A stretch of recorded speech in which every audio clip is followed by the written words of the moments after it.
because where will they go? India is often the #1 producer in terms of volume, but way behind in terms of productivity. And this is a price that the farmers tend to pay. The poverty in agriculture is a reflection of this low productivity.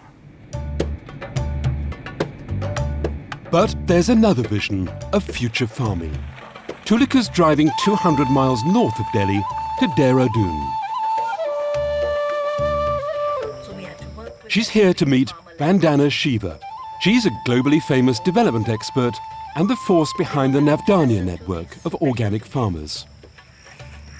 Tulika wants to know their answer to obesity and malnutrition. Find out that what are in a country like ours, where are so many healthier ways of growing crops, healthier ways of making food, still we are going into the trap of this Western junk food, which is harming us, our future generations also. So what, according to you, is the way to come out of this trap? And what option we can offer to our future generations? Well, you know, this country is a land of diversity. Okay. Anything you touch here is a source of nutrition. Behind you, this beautiful curry patta that the South Indians put in all their rasam and sambar, one of the richest sources of vitamin A. I don't think there's any culture in the world that eats as much diversity as the Indian cuisine. Why are the fast foods of the West so wrong for our body? First, actually, they're not fast. If you take the full chain of supply, food was taken, processed, frozen. So it's actually a very long chain. It's not a quick food. In future, say Navdanya, Indians could eat far more like they do here, cooking a rich variety of healthy indigenous crops. Now, if we were to take a thali of everyday eating, my guess is a minimum of 25 plants go into our jeera, sarson, this turmeric that's growing all over out there, now known to be an antibiotic, now known to be good for Alzheimer's and memory. The world is just starting to discover the wonders of the indigenous Indian cuisine. We are unknowingly... we are letting them disappear.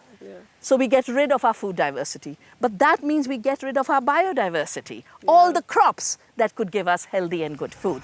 So Vandana Shiva's recipe for future food: eat local, eat seasonal, eat traditional. So the answer to healthy eating is right here on our land and right here in our culture. It's time to stop the inferiority complex, that everything from the West, including their junk food, is superior. We need to be discriminating and choose healthy, including that which comes from our own heritage.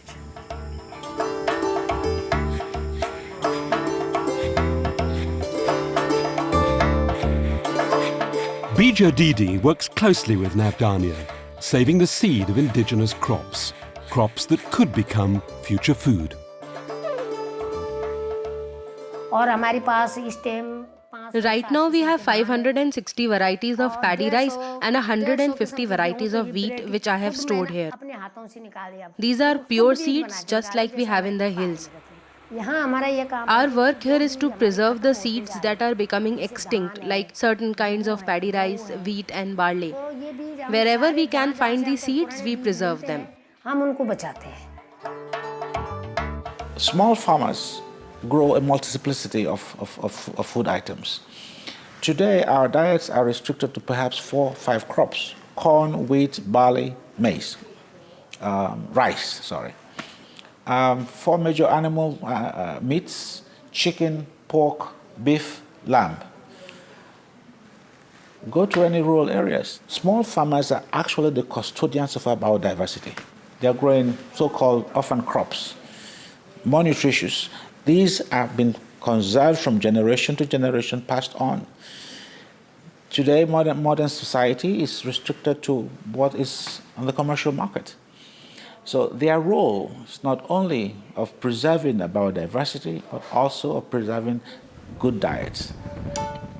On the journey back home, time for a quick chat with some of India's small farmers.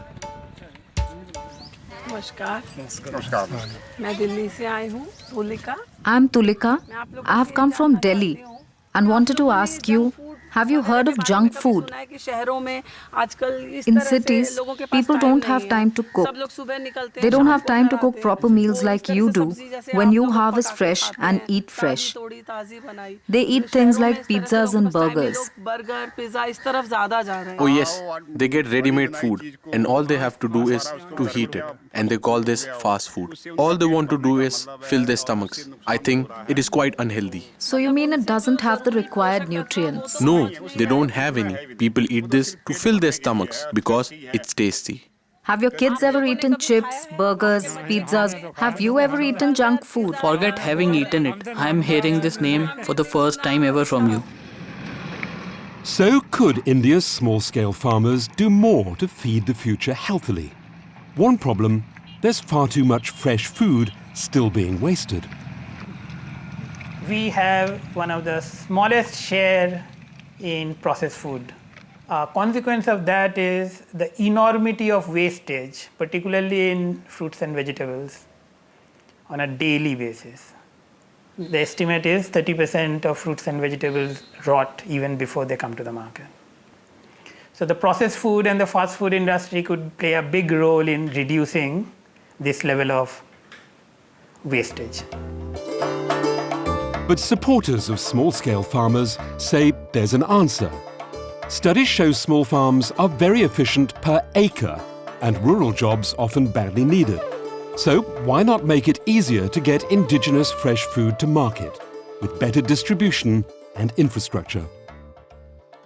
Basically, policy has to be such that we invest in rural development as well as invest in agriculture. How does that help obesity? You eat better. You eat better food. You stop eating canned and packaged foods that come from the Western world or from factories in the urban areas. It helps you diversify your diet.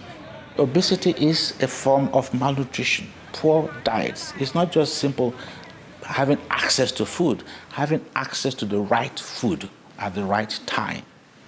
The role of government should be really to rebuild local food systems and to use fiscal and regulatory tools to encourage agriculture to shift to the production of foods that are diverse, that provide a full range of micronutrients to those depending on those foods, rather than to focus on a narrow range of commodities that are inputs for the food processing sector.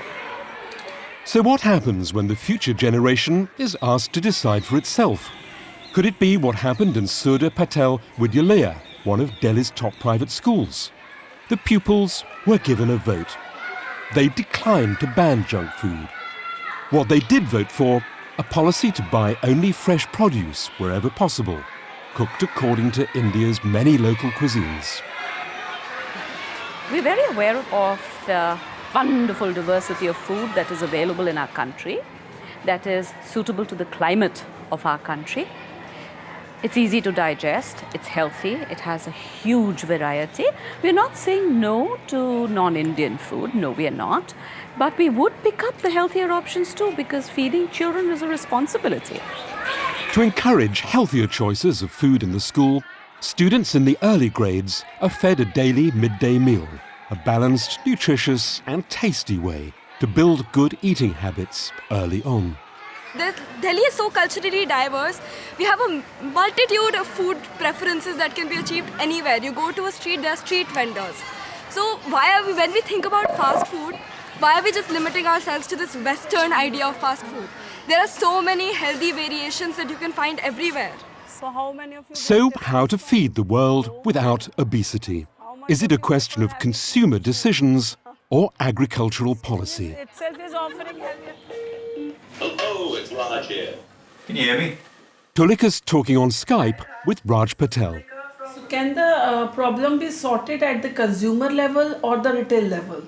Where can we settle this problem? No, it's a great question. I mean, I think the way commodities are produced today and the way food is produced today, it is very much a bulk commodity. And for as long as we shift our agriculture towards producing the kinds of crops that end up being either in the United States turned into corn syrup and destined to be turned into these processed products, then we can see this sort of trend of increasing obesity and diabetes and the rest of these problems continuing. So I do think that we absolutely need to shift the way we market our food, but I also think we need a change in the way that food is produced and in the control over how food is produced. I think maybe this is the big issue for me. However food's produced, there are marketing campaigns, social norms, and taste buds which can intervene. Vishal Bunty and Sanjay are among thousands of Delhi rag pickers collecting the food industry's plastic wrappers. When they manage to make 200 or more rupees a day, what do they buy? I like pizzas and burgers. If I have the money, I love to eat them. I have been eating them since I was 7 or 8. That's the kind of fast food habit that's led Tulika to campaign for a ban on junk food in schools. And India's High Court has just found in her favour. Today I'm quite happy with the judgment of the court, and court has instructed Food Safety and Standard Authority of India to make new guidelines and a comprehensive health policy for the schools. And I expect that after that guidelines, the schools will have more healthy options. There will be no junk food, there will be no unhealthy options, and kids are going to eat healthy food, nutritious food in their school canteens. It's an important potential victory and an indication that governments can act to promote a healthier and more sustainable diet. So I think what we need to be doing is pulling back from a wholesale subsidy of a broken model of industrial agriculture, and for government to be moving not only towards restricting the actions of these corporations, but positively funding sustainable agriculture and the kinds of diets that are going to help our children lead not shorter lives, but longer ones. India's facing a conundrum many richer countries are failing to solve. What kind of future food will keep people on the move, farmers working, local cuisine alive, and children healthy? India's still trying to find the answers.